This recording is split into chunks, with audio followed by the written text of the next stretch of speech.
बिस्मिल्लाहिर्रहमानिर्रहीम। शुरू अल्लाह के नाम से जो बड़ा मेहरबान निहायत रहम वाला है।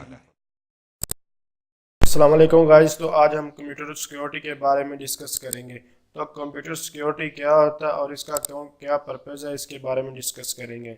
तो सबसे पहले तो हम देखते हैं कंप्यूटर सिक्योरिटी क्या होती है। तो कंप्यूटर और सिक्योरिटी ये दो वर्ड से मिलकर बना है। तो मैं आपको एक बात बता दूं कि ये स्लाइड्स वगैरह मैं रीड नहीं करूँ, जो इंपॉर्टेंट इसमें थिंग्स है वो आपको बताऊंगा। और जो अगर आप इस जो स्लाइड्स वगैरह को खुद रीड करना चाहते हैं तो आप कर सकते हैं, ये मैं आपको प्रोवाइड भी कर दूंगा। और नीचे ये आप देख सकते हैं, इसमें जो एक्सप्लेनेशन वगैरह भी सब कुछ लिखा हुआ है इन स्लाइड्स में। तो सिर्फ मैं जो इनका मेन मकसद है, जो पॉइंट्स हैं वगैरह, वो आपको डिस्कस करके दिखाऊंगा।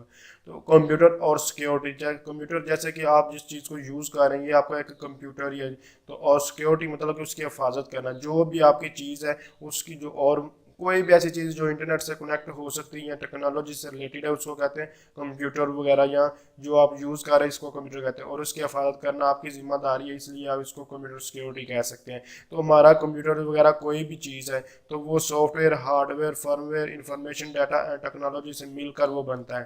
तो उसमें अब हार्डवेयर क्या होता है? हार्डवेयर हमारे पास जिस चीज़ को हम टच कर सकते हैं उसको कहते हैं हार्डवेयर। जैसे कि मैं माउस और कीबोर्ड वगैरह को टच करना हो तो ये मेरे हार्डवेयर वगैरह हैं। इसी तरह इसमें हमारी हार्ड डिस्क होती है, जिस चीज़ को भी टच कर सकते उसको कहते हैं हार्डवेयर। और सॉफ्टवेयर वो चीज़ होती है जिसको हम टच नहीं कर सकते, जैसे कि ये लिखा हुआ है। अब इस स्क्रीन के अंदर जो लिखा हुआ है इसको मैं टच नहीं कर, इसको कहेंगे सॉफ्टवेयर। या जितनी भी इसके अंदर जो प्रोग्राम जो है रन हो रहे हैं उसको सबको कहेंगे सॉफ्टवेयर।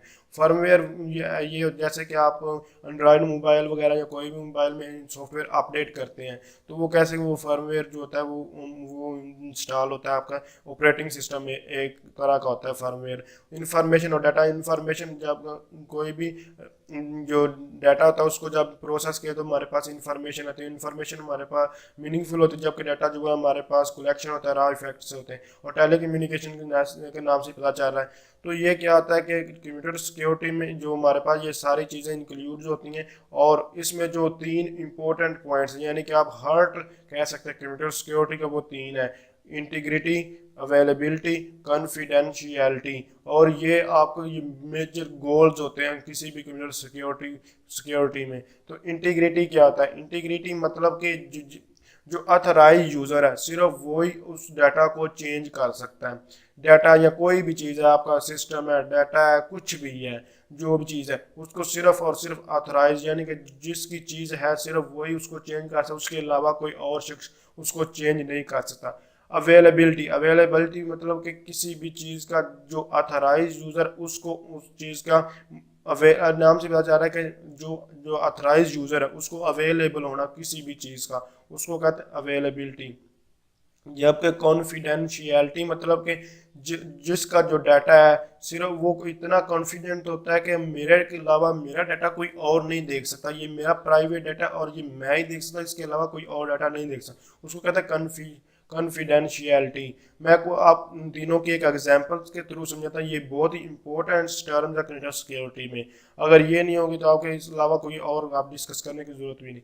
तो इंटीग्रिटी क्या होता है? इंटीग्रिटी मतलब कि जैसे कि मैंने कहा सिर्फ ऑथोराइज यूजर ही उसको चेंज कर सकता, इसके अलावा कोई और यूज चेंज नहीं कर। जैसे कि आपका जो फेसबुक के मैसेज वगैरह होते हैं तो उसमें क्या होता है इंटीग्रिटी? उसमें यह है कि आप जब लॉग इन होंगे तो लॉग इन होने के बाद जो है इंटीग्रिटी मतलब उसके जो मैसेज है सिर्फ और सिर्फ आप किसी को कर सकते हैं या चेंज कर सकते हैं, जो भी कर सकते हैं आप कर सकते हैं, आपके अलावा उन मैसेज को कोई और आपके पढ़ के चेंज नहीं कर सकता, ना उसको पढ़ सकते ना ही चेंज कर। तो इंटीग्रिटी में चेंजिंग मॉडिफिकेशन आती है। तो उन जैसे मैं अभी आपको एग्जांपल दिए, बहुत ही सिक्योर, जो कि आप अपने फेसबुक यूज़ करते हैं इसको कोई और चेंज आपका मैसेज वगैरह नहीं कर सकते, आपके जीमेल्स वगैरह के मैसेज चेंज नहीं कर, या आपका पोर्टल्स वगैरह वो आपके टीचर्स के अलावा कोई और चेंज नहीं कर सकते, सिर्फ वही करते हैं। तो सिर्फ ऑथोराइज यूज़र ही करते हैं। और अवेलेबिलिटी मतलब जैसे कि आपका जो यूनिवर्सिटी का पोर्टल्स वगैरह होते हैं, तो आपका रिजल्ट वगैरह, तो आपको अगर लॉगिन की अगर फैसिलिटी मौजूद होगी तो आप उसको यूज़ कर सकते। अदरवाइज अगर आपको अवेलेबल ही नहीं है कि लॉगिन वगैरह आप कर सकते फेसबुक या कोई और चीज़, तो आपको किसी उसका ऑथोराइज होने का भी कोई फ़ायदा नहीं अगर आपको वो अवेलेबल नहीं है। तो इसलिए जो भी आपके फेसबुक अकाउंट्स वगैरह, जीमेल्स हैं, आपके पोर्टल्स वगैरह, वो आपको अवेलेबल होना चाहिए। आपका पीसी आपके पास होना चाहिए। जो ऑथराइज यूज़र उसको एक्सेस में लाजमी तौर पर होना चाहिए। अगर उसकी एक्सेस में नहीं होगा तो किसी और को तो उसको भी ज़रूरत नहीं है। उसके कॉन्फिडेंशियलिटी जैसे कि मैं आपको बताया कि सिर्फ और सिर्फ आप जो ऑथराइज यूज़र है वही सिर्फ उसको डाटा को रीड कर सकता है, देख सकता है, और उसके अलावा कोई, जैसे कि आपकी फेसबुक मैंने अभी आपको बताया, तो आपकी फेसबुक के मैसेज सिर्फ और सिर्फ लॉगिन, क्योंकि आपको पासवर्ड जीमेल वगैरह का आपके पास, तो आप ही उसके मैसेज जो है लॉगिन वगैरह पढ़ सकते हैं, आपके अलावा कोई और नहीं पढ़ सकता। या फिर अगर मैं आपको बैंक की एग्जांपल दूं तो बैंक में क्या होता है कि अगर कोई भी शख्स आपकी इंफॉर्मेशन हासिल करना चाहे तो बैंक वाले कभी भी आपको इतने कॉन्फिडेंस होता है कि मेरी इंफॉर्मेशन, मेरे बैंक अकाउंट्स की इंफॉर्मेशन आप कोई भी हासिल नहीं कर सकते। तो इसी तरह होता है कि आप बैंक वगैरह किसी की इंफॉर्मेशन लेना चाहें तो कभी भी आपको नहीं मिलती। इसलिए कोई भी आदमी बहुत ही कॉन्फिडेंट होता है कि मेरी इंफॉर्मेशन आप हासिल नहीं कर सकते, या फिर आप मेरा जो फेसबुक अकाउंट है उसके मैसेज नहीं पढ़ सकते, क्योंकि उसको पासवर्ड होता है और वो किसी को दे नहीं रहता। तो वो उसको कॉन्फिडेंस होता है कि कॉन्फिडेंट होता है कि मैं, मेरा चीज़ है, मैं कि मेरे कोई भी ये आप नहीं पढ़ सकते, जो भी चीज़ है मेरे पास है। इसलिए इसको कहते हैं कॉन्फिडेंशियलिटी। ये तीनों टर्म बहुत ही इंपॉर्टेंट टर्म है, आप इसको बहुत गौर से करना होगा। तो इसके बाद हम नेक्स्ट चलते हैं और इनको मजीद जो है डिफाइन किया गया और इनको डिवाइड किया गया। तो जैसे कि मैंने कॉन्फिडेंशियलिटी बताया कि सिर्फ और सिर्फ ऑथराइज यूज़र उसको रीड कर सकते हैं, ये प्राइवेट होता है, जिसकी चीज़ है सिर्फ वही कर सकते हैं, इसके अलावा कोई और नहीं कर सकता। तो इसमें दो टर्म जाती है, एक डाटा कॉन्फिडेंशियलिटी और एक हमारे पास प्राइवेसी आता है।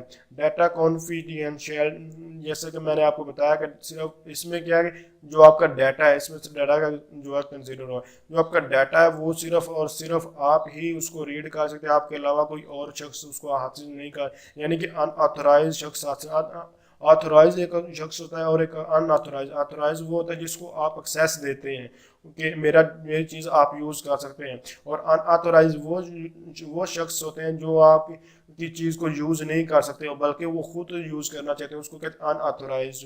तो इसमें डाटा कॉन्फिडेंशियली में क्या क्या क्या आता है कि जो आपके जो सिर्फ और सिर्फ और जो आपके डाटा को रीड कर वो ऑथराइज यूज़र कर सकते हैं, अनऑथराइज यूज़र जो है वो उनके एक्सेस में नहीं होता। और प्राइवेसी वे में यही होता है कि हमारी प्राइवेसी, जैसे इसका आपकी फेसबुक की प्राइवेसी होती है, जीमेल की प्राइवेसी होती है, यानी कि अपनी इंफॉर्मेशन आपको हाइड कर रहे होते हैं जिन लोगों से, उसको कहते हैं प्राइवेसी। तो इसमें हमारे पास उसके इंटीग्रिटी जैसे कि मॉडिफिकेशन, जब आपको बताएगा सिर्फ और सिर्फ जो अथराइज यूज़र होते हैं या आप जो है वो ही इसको चेंज कर, इसके अलावा अनऑथराइज जो शख्स होते हैं वो चेंज नहीं कर सकते। इसमें दो टर्म होता है, डाटा इंटीग्रिटी और एक सिस्टम इंटीग्रिटी।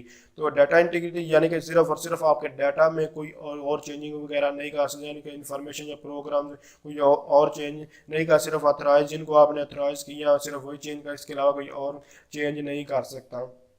उसके अलावा सिस्टम इंटीग्रिटी मतलब कि जो सिस्टम के रिलेटेड चीज़ें हैं सिर्फ और सिर्फ आप ही उसको चेंज कर सकते हैं, मैनर वाइज जैसे मर्जी आप उनको सेट करें, कोई और उसको चेंज नहीं कर सकता आपके सिस्टम वगैरह की सेटिंग्स वगैरह को। अवेलेबिलिटी जैसे कि मैंने आपको बताया गया था कि फेसबुक यानी लॉगिन वगैरह का जो अथराइज यूज़र उनको तो एक्सेस होनी चाहिए कि आप अवेलेबल होने के आप लॉगिन वगैरह कर सकते हैं, लेकिन अनऑथराइज पर्सन को ये अवेलेबल नहीं होना चाहिए। तो ये सर्विसेज वगैरह जो होती हैं ये जो है अवेलेबल होनी चाहिए अथराइज यूज़र को। ये इसके बाद नेक्स्ट चलते हैं और हमारे पास अथेंटिसिटी, एक होता है अथेंटिकेशन और एक होता है अथोराइजेशन। अथेंटिकेशन और अथोराइजेशन में क्या डिफरेंस? अथेंटिकेशन होता है कि आप जो है तस्दीक करते हैं, जैसे कि आप, मैं कोई एग्जांपल के थ्रू आपको समझा अथेंटिकेशन और अथोराइजेशन में क्या है। अथेंटिकेशन जैसे कि आप अपने जो पीसी का जो है वो लॉगिन पासवर्ड तो दे देते हैं, लेकिन उसके बावजूद आप उसको कुछ चीज़ें को यूज़ करने देते हैं और कुछ नहीं करने देते हैं। तो जो लॉगिन है वो आपकी अथोराइजेशन, यानी कि आप चेक कर रहे हैं, अगर आप एंट्री करने दे रहे हैं और एंटर होने के बाद आप कहते हैं कि आप मेरी इस चीज़ को यूज़ कर सकें, इस चीज़ को यूज़ नहीं कर सकते, उसको कहते हैं अथोराइजेशन, यानी कि किसी को अलाउ करना। वो अथोराइजेशन और अथेंटिकेशन आप तस्दीक कर रहे हैं, उसकी आइडेंटिफिकेशन कर रहे हैं कि ये हाँ कि ये आदमी है भी या नहीं है। तो इसको मैं सिंपल आपको समझाता हूँ, अथेंटिकेशन और अथोराइजेशन।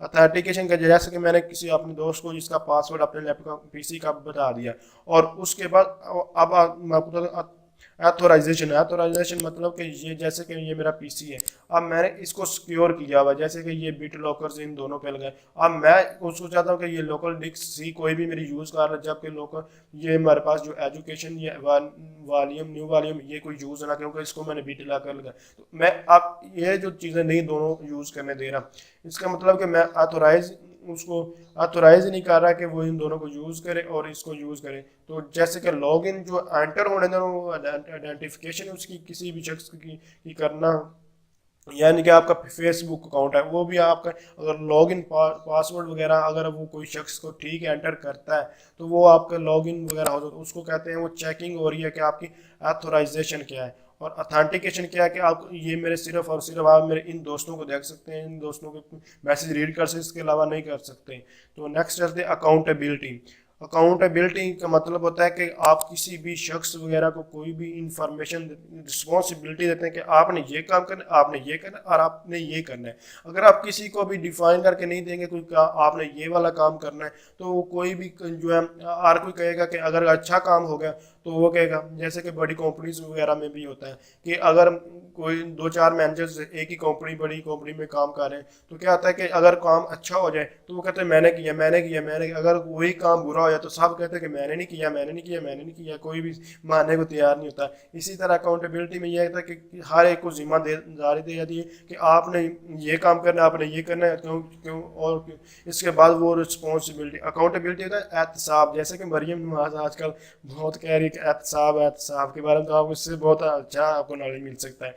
तो अकाउंटेबिलिटी में यही आता है कि अगर मैं आपको एक एग्जांपल देता हूँ कि जैसे कि मैंने आपको कहा कि आप ये रिस्पॉन्स एक शख्स की और उसको मुझे वेब डिज़ाइनिंग वो डिज़ाइन करके दे, और एक शख्स को मैंने कहा कि वो मुझे जो पैकेट ट्रेसर पे कोई एक ऐसा सिनेरियो नेटवर्किंग का कुछ सिनेरियो बना कर दे, और एक शख्स को मैंने कहा कि वो मुझे वो ऐप एंड्रॉइड ऐप जो है वो डेवलप करके दे। आप तीनों शख्स को जो भी गलत काम करेगा, हर एक की अपनी अपनी जिम्मेदारी, वेब डेवलपमेंट को अपनी जिम्मेदारी, वो वेब डेवलपमेंट जो है उसकी रिस्पॉन्सिबिलिटी, अगर उसमें कुछ भी किसी किस्म की कोई भी फॉल्ट आता है, या अच्छा होता है बुरा होता है, वो उसकी जिम्मेदारी जो भी कर रहा है। इसी तरह जो वेब डेवलपमेंट वाले हैं वो अगर ऐप उसकी अच्छी नहीं बन रही है, ठीक है, जो भी कर रहा है वो उसी की जिम्मेदारी। इसी तरह जो मैंने पैकेट ट्रेसर का आपको बताया, नेटवर्किंग की दुनिया में अगर बात करें तो वो उसी की जिम्मेदारी है। तो इस चीज़ को कहते हैं अकाउंटेबिलिटी, यानी कि किसी भी शख्स को कोई भी स्पेसिफिक टास्क को स्पेसिफिक रिस्पॉन्सिबिलिटी दे देना, वो हमारे पास कहलाता है अकाउंटेबिलिटी। तो accountability is an essential part of information security plan, यानी कि ये ज़रूरी हिस्सा होता है। उसके बाद साइबर सिक्योरिटी कहता है। और साइबर सिक्योरिटी बहुत ही इंपॉर्टेंट कंसेप्ट है। मैं भी आपको ये एक ऐप है मेरे पास, जैसे बिट लॉकर है, बिट लॉकर, या फिर हमारे पास किड लॉकर है, कोई भी, इसको मैं रन करता हूँ और रन करने के बाद मैं आपको दिखाता हूँ कि ये हमारे पास कैसे वर्क कर रहा होता है। तो इसके लिए मैंने एक पासवर्ड लगाया और उसके बाद मैं ओके कर देता हूँ, और ओके करने के बाद मैं इसको स्टार्ट लॉगिंग कर देता हूँ। तो स्टार्ट लॉगिंग करने के बाद इसको मैं क्रॉस कर देता हूँ। तो आप देख सकते हैं इसका कहीं भी ये आपको नज़र नहीं आ रहा, सिर्फ ये डेस्कटॉप पे मैं रखा हुआ है, किसी और फोल्डर में था तो आपको नहीं पता चलना कि ये किड लॉकर भी हमारे बैक एंड पे काम कर रहा है। तो इसको मैंने अभी जो है इसको किड लॉकर को ऑन कर दिया, और आप देख सकते हैं ये टास्क मैनेजर में भी शो नहीं होता कि किड लॉकर हमारे बैक और ग्राउंड पे काम कर रहा है। तो इसको ये इसका मकसद क्या है, ये मैं आपको बताता हूँ और आपको बहुत ही वाज़ा हो जाए, क्योंकि जो साइबर के मतलब की जो चीज़ें ये देख सकते हैं, ये हमारे पास जो हम कुछ ये दिखाई दे रहा है, लेकिन हमारा जो किड लॉकर वगैरह वो बैकग्राउंड पे भी आपको दिखाई नहीं दे रहा, लेकिन ये वर्किंग कर रहा है। ये मैं भी आपको दिखाऊंगा थोड़ी देर बाद, जो भी चीज़ मैं राइट कर रहा हूँ ये मुझे डिस्प्ले करवाएगा। और उसके बाद मैं आपको बताता हूँ कि किड लॉकर मतलब साइबर सिक्योरिटी, जैसे कि साइबर कैफे होते हैं, या फिर हमारे पास साइबर क्राइम के बारे में तो आप बहुत ज़्यादा जानते होंगे। तो ये साइबर क्या होता है कि साइबर मतलब कि जो इंटरनेट की दुनिया में कोई भी टेक्नोलॉजी के बारे में मतलब जब भी बात की जाए तो उसको कहते हैं साइबर। तो साइबर मतलब इंटरनेट की दुनिया में या अपने पीसी टेक्नोलॉजी दुनिया की हिफाजत करना, उसको कहते हैं साइबर सिक्योरिटी। तो इसको आईटी सिक्योरिटी भी कहते हैं, कंप्यूटर सिक्योरिटी वगैरह कुछ भी होगी कह सकते हैं आप, यानी कि अपने जो कंप्यूटर सिस्टम की हिफाजत करना, किसी किसी डैमेज होने से या कुछ भी होने से, तो उसको कहते हैं साइबर सिक्योरिटी। अब क्या होता है, जैसे कि मैंने बैकग्राउंड के अभी एप्लीकेशन चलाई हुई है, तो ये आपके जो आप कभी, मैं आपको ये रिकमेंड करूँ, अभी कभी भी आप साइबर कैफ़े में वगैरह में कहीं जाते हैं, तो आप मुझे ये हमेशा आप अपनी ईमेल वगैरह या आपका पर्सनल डाटा कभी भी आप वहाँ जो सेव ना करें, क्योंकि जैसा कि मैंने अभी आपको दिखाया है कि मेरे जो पैसे ये जो है किड लॉकर या कोई भी की लॉकर वगैरह काम कर रहा है, तो इसमें मैं जितनी भी कोई भी की प्रेस करूंगा तो वो सारी की सारी यहाँ स्टोर हो रही होती है आपके बैकग्राउंड पे, आपके सारा का सारा डाटा एक्सेस किया जा सकता है। और उसके बाद में अगर आप यूज़ भी करना चाहते हैं, बहुत ही ज़रूरी इन्फॉर्मेशन है, तो आप जो है वो ये यूज़ ना करें, बल्कि आप जो है कोई और मेथड अप्लाई कर सकते हैं। उसके लिए ये आपका टच कीबोर्ड और मेथड मैं आपको बताऊंगा, लेकिन सिर्फ और सिर्फ यहाँ साइबर सिक्योरिटी के बारे में बता रहा हूँ। तो जनरल में आपको एक और चीज़ बताना चाहता हूँ कि आप जैसे कि आप ये भी अपना पासवर्ड कभी भी सेव ना करें, क्योंकि या फिर आप अपने किसी भी दोस्त को अपना जो यूज़ करने ना दें, क्योंकि मैं आपको दिखाता हूँ ये मेरे जो पासवर्ड वगैरह हैं सब के आपके पास जो स्टोर होते हैं और आपके दोस्त वगैरह इसको देख सकते हैं। इसलिए आप गूगल क्रोम पे जो बेहतर यही होता है कि आप अपने पासवर्ड वगैरह जो है सेव ना करें। तो क्योंकि अगर आप उस जो पासवर्ड वगैरह सेव करेंगे तो वो आपका कोई भी दोस्त आपके रीड कर सकता है। तो सबसे पहले तो आपने ये जो आपको दिखाई दे रहे हैं ये 3 डॉट्स, इस पर क्लिक करना और इस पर क्लिक करना। जो भी आप पासवर्ड सेव करते हैं वो हमेशा यहाँ से आपके सेव होते हैं और कोई भी शख्स इनको ईजी। और उसके बाद सेटिंग पे जाना, सेटिंग पे जाने के बाद आपने जस्ट इसको स्क्रॉल डाउन करना, और स्क्रॉल डाउन करने के बाद यहाँ एडवांस का ऑप्शन है, एडवांस पर क्लिक करना और क्लिक करने के बाद आप जो देख सकते हैं मैनेज पासवर्ड, मैनेज पासवर्ड पर आपने क्लिक करना। और यहाँ क्लिक करने के बाद जितने भी आप पासवर्ड सेव करेंगे वो यहाँ देख सकते हैं, ये हमारे पास ये यूज़र नेम और जो पासवर्ड वो क्या जो स्टोर है, क्योंकि मैंने सिर्फ और सिर्फ 2 ही सेव किए थे। इसके अलावा मैं किसी जो मेरी ज़रूरी इन्फॉर्मेशन थी, जो मेरी इंपॉर्टेंस है, वो मैंने सेव नहीं, क्योंकि वो कोई भी हासिल ना कर सके। जैसे कि माई कैश का मैंने जो सेव किया, उसके बाद account.google.com का मैंने यूज़ किया। तो अब आप ये देख सकते हैं इसको शो पासवर्ड आप यहाँ से कर सकते हैं और यहाँ से भी। अगर तो आपने अपने पीसी को पासवर्ड लगाया हो तो वो आप पासवर्ड एंटर करेंगे तो आपके पास ये शो हो जाएगा। अगर नहीं लगाया तो डायरेक्ट यहाँ क्लिक करेंगे तो आपके पास शो पासवर्ड हो जाएगा। चूँकि अभी अभी हम क्लिक करूँगा तो जो डिस्प्ले हो जाएगा। तो इस तरह ये पासवर्ड आप कोई भी चेक हो सकता है आपका। तो इसलिए अब मैं आपको रिकमेंड करूँगा आप अपने ब्राउज़र पे कोई भी सेव नहीं करें, क्योंकि मैं अभी कंप्यूटर सिक्योरिटी के बारे में हम डिस्कस कर रहे हैं, इसलिए इन चीज़ों के बारे में बताना बहुत ज़रूरी था। तो जैसा कि मैंने अभी आपको किड लॉकर के बारे में बताया, तो गूगल क्रोम को ओपन करता हूँ और कोई भी चीज़ मैं यहाँ टाइप करता हूँ, अपना पासवर्ड वगैरह कुछ भी या कोई भी एक्टिविटी या कोई फोल्डर ओपन करता हूँ, तो सारे का सारा जो है वो ओपन हो जाएगा। जैसा कि मैं वेलकम यूओजी मैंने लिखा है, तो ये सारे का सारा बैकग्राउंड पे जो है ये स्क्रीनशॉट भी आप देख सकते हैं, वॉइस रिकॉर्डिंग भी कर सकते हैं, सब कुछ हो रहा है हो सकता है। तो जैसे कि मैंने ये एजुकेशन को ओपन करता हूँ तो उसके बाद मैं इसको क्लोज करूँ। अब जो किड लॉकर है इसके मेरे के अलावा इसको कोई भी एक्सेस नहीं कर सकता, इसके बारे में भी मैं आपको बता दूँ। तो यहाँ मैं सिर्फ इसका पासवर्ड एंटर करूँ और इसको यूज़ कर करूँ, जितनी भी मैंने एक्टिविटी परफॉर्म की ये बैकग्राउंड पर स्टोर हो रही थी। इसलिए मैंने कहा कि आप कैफ़े वगैरह जो साइबर कैफ़े वगैरह होते हैं उसमें आप कभी भी अपना जीमेल वगैरह को या कोई जो आपकी इंपॉर्टेंट इन्फॉर्मेशन होती है उसको कभी भी आप यूज़ ना करें, क्योंकि अगर आप उसको यूज़ करेंगे तो आपके पास जो आपका डाटा वगैरह वो सारे का सारा वो इस्तेमाल हो। तो अभी आपको मैं क्योंकि थोड़ी देर बाद ये डिस्प्ले हो जाएगा, इसके बाद मैं आपको शो कराता हूँ। अभी जो नेक्स्ट स्लाइड्स रहती हैं वो हम डिस्कस कर लें और उसके बाद मैं आपको दिखाऊंगा कि जितनी भी मैंने एक्टिविटी परफॉर्म की वो सारी की सारी मेरी स्टोर हो चुकी हैं, बैकग्राउंड पे हो रही हैं। तो यही होता है कि साइबर सिक्योरिटी इसी चीज़ को कहा जाता है, यानी कि हमारे जो कंप्यूटर सिस्टम वगैरह होते हैं वो थेफ्ट या डैमेज वगैरह या कुछ भी उसको किया ना जाए। हार्डवेयर सॉफ्टवेयर इंफॉर्मेशन कोई भी चीज़ हमारी हार्डवेयर की चीज़ मुतलिक है या सॉफ्टवेयर मुतलिक या कोई भी हमारी इंफॉर्मेशन है वो चुरा ना ली जाए या उसको नुकसान ना पहुंचाया जाए, तो यानी कि हमारा सिस्टम उसको तबाह ना करे या हमारे डाटा को वो चुरा ना लिया जाए। इसको कहते हैं साइबर सिक्योर, यानी कि साइबर और उसको बचाने के लिए साइबर सिक्योरिटी कहा जाता है कोई भी IT के की दुनिया में। तो जैसे कि की सिक्योरिटी कंसेप्ट तीनों मैंने आपको बता दिया, अवेलेबिलिटी, इंटीग्रिटी और कॉन्फिडेंशियलिटी। तो ये तीनों डाटा सर्विसेज क्या होती हैं इनके बारे में हम बाद में देखेंगे आने वाले ट्यूटोरियल में, क्योंकि ये हमारे आउटलाइन का नेक्स्ट पार्ट है। उसके बाद levels of impact, levels of impact मतलब कि हमारे पास ब्रीच होते हैं, सिक्योरिटी की ब्रीच। सिक्योरिटी मतलब कि खिलाफ वर्जियाँ, यानी वो हम जो रूल्स के ऑपोजिट चलते हैं। तो ये हमारे पास 3 पॉइंट्स हाई लेवल, जैसे कि इसके 3 लेवल्स होते हैं, एक लो, मॉडरेट और हाई। कुछ और यानी कि जो हम खिलाफ वर्जी करते हैं वो कुछ लो लेवल की होती हैं, कुछ दरमियाने लेवल की होती हैं और कुछ बहुत ही हाई लेवल पे होती हैं। तो अगर मैं इसको तीनों को डिफाइन करना चाहूँगा, यानी कि बी, ये लफ्ज़ जो आपको breach, breach of confidentiality, breach of integrity और ब्रीच ऑफ अवेलेबिलिटी, इन तीनों वर्ड्स को मैं डिफाइन करूं तो जितने में मैं जैसे कि आपको बताया था, तो ये तीनों ही अपोजिट हो जाते हैं, यानी कि खिलाफ वर्जी हो जाती है इन चीज़ों की।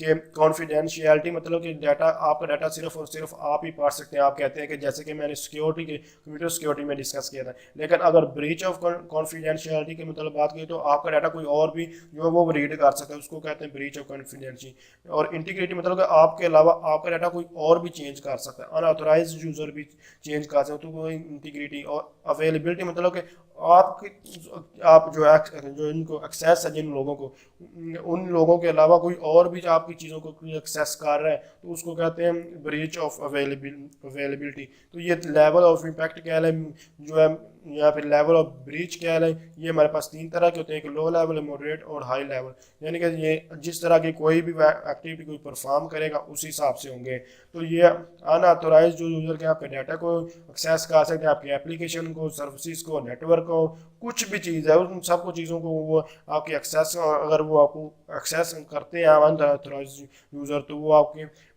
ब्रीच ऑफ सिक्योरिटी हो सकता है, यानी कि आपकी जो सिक्योरिटी है उसके खिलाफ है। और उसके बाद एक एग्जांपल दी गई है कॉन्फिडेंशियलिटी की, यानी कि स्टूडेंट ग्रेड्स है। तो स्टूडेंट के ग्रेड्स वगैरह आप कौन चेंज कर सकता है? सिर्फ और सिर्फ जो है स्टूडेंट यानी कि रीड कर सकता है, वो स्टूडेंट, सॉरी, चेंज नहीं रीड कर सकता। स्टूडेंट के जो ग्रेड्स हैं सिर्फ और सिर्फ स्टूडेंट ही जो अपने पोर्टल पे लॉगिन होकर उसको रीड कर सकता है, इसके अलावा कोई और जो है वो उसको रीड नहीं कर सकता, क्योंकि वो सिर्फ और सिर्फ उसको एक्सेस है। और इंटीग्रिटी मतलब कि पेशेंट इंफॉर्मेशन। अब पेशेंट इंफॉर्मेशन यानी आप हॉस्पिटल, हाँ, आप हॉस्पिटल में कोई भी इंफॉर्मेशन आपकी चेंज भी कर सब कुछ हो, क्योंकि वो इतनी इंपॉर्टेंट नहीं होती और उसको कोई भी हाइड नहीं करता। और वो जो पेशेंट आते जा कोई ना हर रोज़, हर रोज़ के मतलब कि हर 10-15 मिनट बाद जो पेशेंट हॉस्पिटल वगैरह में चेंज होते हैं, तो उनका डाटा चेंज होता रहता है, इसलिए ये इंटीग्रिटी में आ रहा है। और स्टूडेंट गो ग्रेड, जो कि एक स्टूडेंट कहीं भी पढ़ रहा है तो उसका कुछ ईयर्स के लिए उसका डाटा जो है वो सेम रहता है, और सारी ज़िंदगी अपने डाटा को सिर्फ और सिर्फ वही पढ़, अपने लॉगिन वगैरह से वही आप देख सकते हैं, इसके अलावा कोई और अगर ऑनलाइन पोर्टल वगैरह की बात की जाए। और अवेलेबिलिटी मतलब ऑथेंटिकेशन सर्विस, यानी कि किसी के लिए मौजूद होना। तो जैसे कि आपको मैंने पोर्टल वगैरह की सर्विसेज की अभी बात की है, तो उस पर लॉगिन और पासवर्ड के लिए आपके पास वो जो आप यूज़ करना चाह रहे हैं वो आपके पास वो होना चाहिए, ऑथेंटिकेशन होगी। आपके पासवर्ड और जो जीमेल वगैरह आप एंटर करें तो आपको एंटर होने देना चाहिए, और आपके लिए अवेलेबल भी होना चाहिए लॉगिन और पासवर्ड वगैरह। तो ये हमारे पास उसकी एग्जांपल दी गई है। और उसके बाद हमारा कंप्यूटर सिक्योरिटी चैलेंजेस है। ये चैलेंजेस सिंपल से है, इसमें कोई मुश्किल चीज़ नहीं, आप खुद इसको रीड कर सकते हैं। तो जो इम्पोर्टेंट चीज़ें थी वो मैं डिस्कस कर दी। इसके अलावा जो मैंने अभी आपको, इसके अलावा और भी बहुत सी चीज़ें हैं, लेकिन जो साइबर सिक्योरिटी में चीज़ें अभी आ रही थी वो आप इसलिए मैंने डिस्कस की, क्योंकि कुछ लोगों को इनके बारे में नहीं पता था, तो इसको ईजिली अंडरस्टैंड कर सकते हैं। तो अब मैं आपको वही दिखाता हूँ कि जैसे कि बिटलॉक यानी किटलॉकर में लगा, तो जो मैंने एक्टिविटी परफॉर्म की वो सारी की सारी मेरी जो है सेव हो चुकी हैं। तो सिंपल यही था। और जो मैंने अभी किट लॉकर, आपको ये अभी जो वीडियो बहुत लेंथी होगी, इसको मैं बाद में आपको दिखाऊंगा, और आप कैसे इसको डाउनलोड या इंस्टॉल कर सकते हैं और अपने बच्चों को देख सकते हैं कि वो आपके लैपटॉप वगैरह का या पीसी वो कैसे यूज़ कर रहे हैं। तो उसके लिए इसमें बहुत सारी इन्फॉर्मेशन है। मैं आपको कुछ ऑप्शन का यहाँ से ये मैं देख सकते हैं अभी रिकॉर्डिंग हो रही है, और उसके बाद जब व्यू करंट लॉग में देखूंगा जो मैंने एक्टिविटी अभी परफॉर्म की वो सारी की सारी यहाँ डिस्प्ले हो जाएंगी। और उसके बाद ऑप्शन है इसमें आप कोई भी वॉइस जो रिकॉर्ड है वो कर सकते हैं, जो हम यहाँ फिर आप कैप्चर ले सकते हैं, तस्वीर ले सकते हैं, कितनी देर पर वीडियो कॉल, सारा कुछ है इसमें बारे में बाद में बताऊँ अगर आपको इसकी ज़रूरत है। लेकिन यहाँ सिर्फ और सिर्फ जो हमारा मेन जो फोकस था वो जो कि कंप्यूटर सिक्योरिटी के बारे में हम डिस्कस कर रहे थे, इसलिए इनके बारे चीज़ों के बारे में बताना बहुत ज़रूरी था। थैंक्स फॉर वॉचिंग, अल्लाह हाफिज़।